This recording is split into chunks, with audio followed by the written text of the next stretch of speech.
Alright guys, hello and welcome back. AkmalDL's back.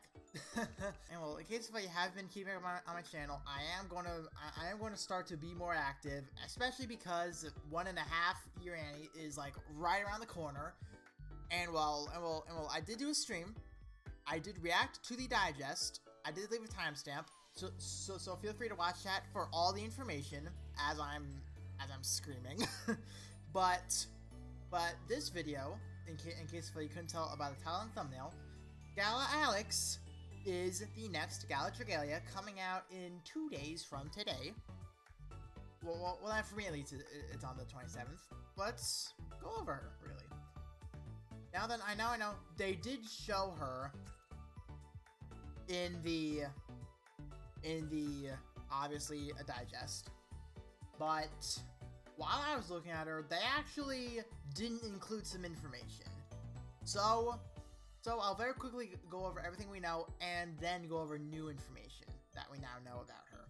So Gala Alex is a sword, so that in itself is very good. Dark sword. We don't have a good dark sword. Don't know if Yatan is very good, but she's going to overtake him in a heartbeat.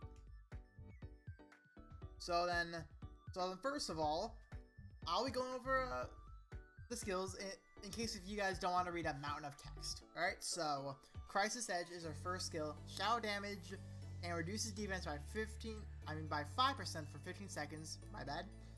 It does not stack, so sadly can't stack with Gleos. After using another skill for a set period of time, it's possible to trigger a skill chain. And pretty much has skill chains. That's what makes her unique. Alright, that's her unique thing right now.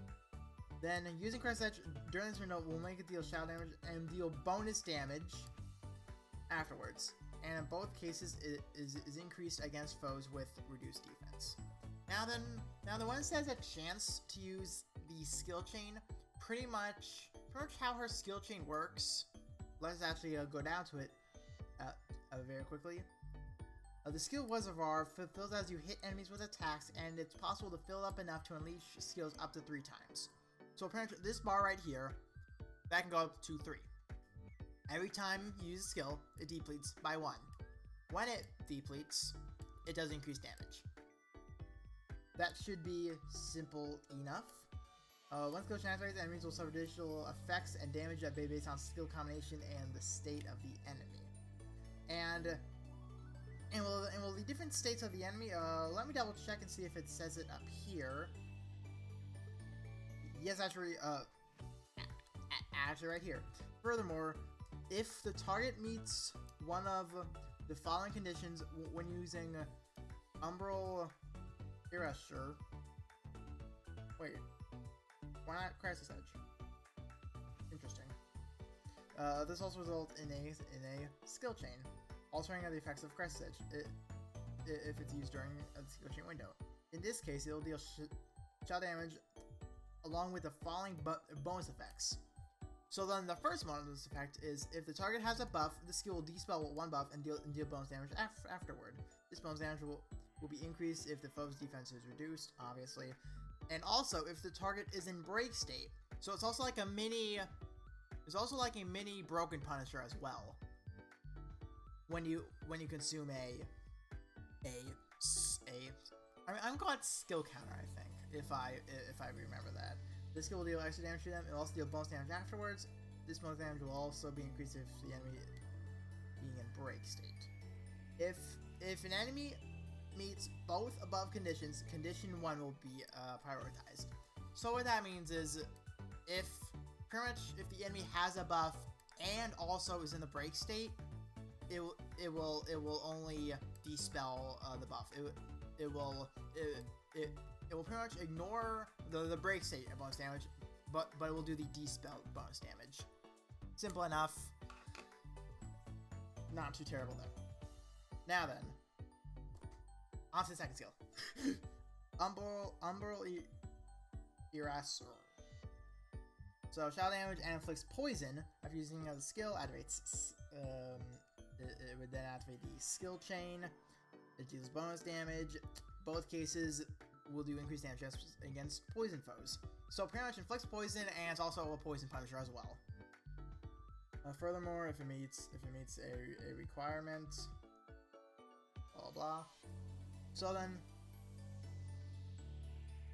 and we'll pretty much exact same conditions as well. When continues, if it has a buff, it will dispel the buff and deal bonus damage. If it's in the break, it will deal bonus break damage. Same conditions apply. So then pretty much to quickly wrap up her skills before I move on, because this is easily the most difficult part to understand about her. All right, she can spam both of her skills, and she will be able to do a monster amount of damage. She is nuts. Okay. Excuse me. I just ate. I apologize. She is able to very quickly get off damage when the conditions are met. As for how fast this skill meter will fill, we don't know that yet. We don't know if it's like one combo per bar. We don't know if it's like 3 combos per bar. That's something we just don't know yet. But however, on paper, she's really good. But then, well, she can get even more busted. So while for her co ability, it's a standard sword. But now they added chain co abilities.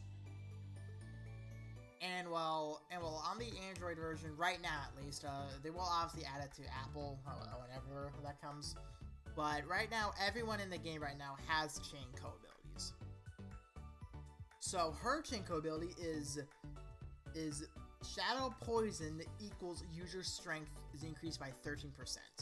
So pretty much, if a team member is attuned to Shadow, it increases their strength by 13% for 15 seconds when they successfully poison an enemy. After activating, this ability will not activate again for 10 seconds. This benefits the whole team.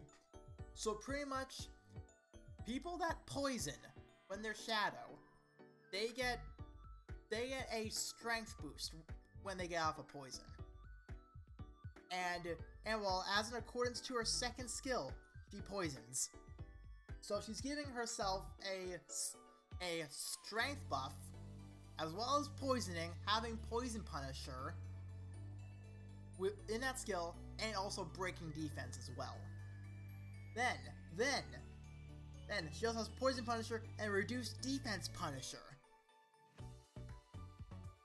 Oh, she is nuts. She is nuts. That and also still, she has both the resistances as well. My God, she's worthy of the 1.5 year Annie banner. She's worthy. Holy crap. But then, well, let's now quickly go back. So here's that skill reservoir stuff. So then, for a little bit of a better visual, here's a skill chain example using Crisis Edge. Right. So then, for the first time, it will deal shot damage and enemy defense is decreased. Now then, on the second use, when you use Crisis Edge a second time, depending on the state, A, B, or C can occur. Crisis Edge skills used and the skill chain activates. Enemies are either take shot damage. Enemies with decreased defense take extra damage. Then the skill deals bonus damage. Enemies with decreased defense take extra damage. That's if nothing else is met. Now then B. Umbral skill is used when the target is under the effects of a buff, which is condition 1, and the skill chain activates. The target takes shout damage, and one buff effect ends. Then also, the skill deals bonus damage. Enemies affected with poison take extra damage. So that will be the second, a second possibility that can occur. So with her, you really gotta plan your skills accordingly.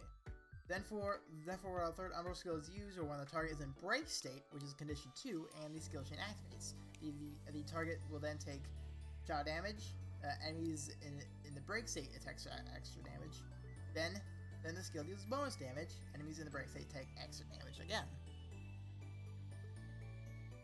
So yes. So with her, under certain conditions, you want to spam both of her skills.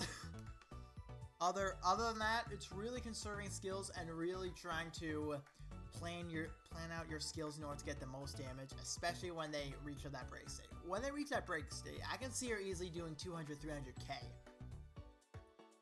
in a heartbeat, maybe even 500.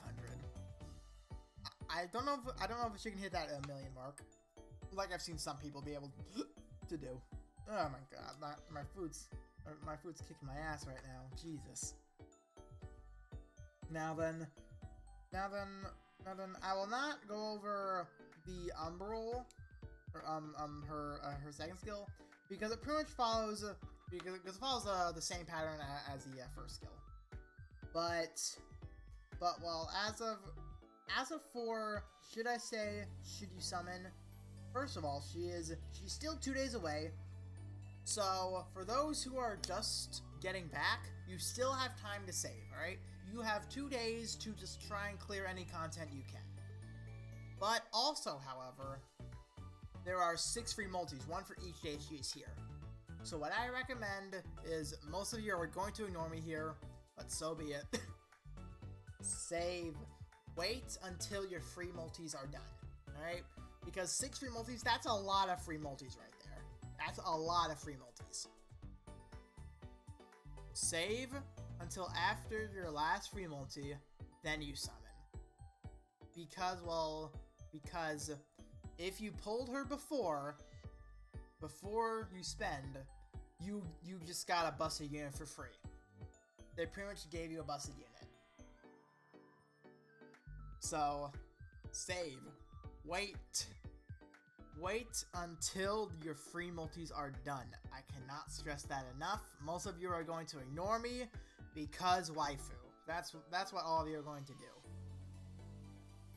But hopefully I cleared up some things about Gala Alex. Just if you have any more questions, feel free to comment down below. I will try to answer them. And well, what I might do is, well, I might do like another free multi video of where I just go through my free multis if I do end up pulling her. If I don't, I'll just put other free multis in front, then I'll proceed on the summon video. But I think I will summon for her. I think I will summon for her because well, also with the Fire Emblem, also around the corner. I don't have to spin on part 1.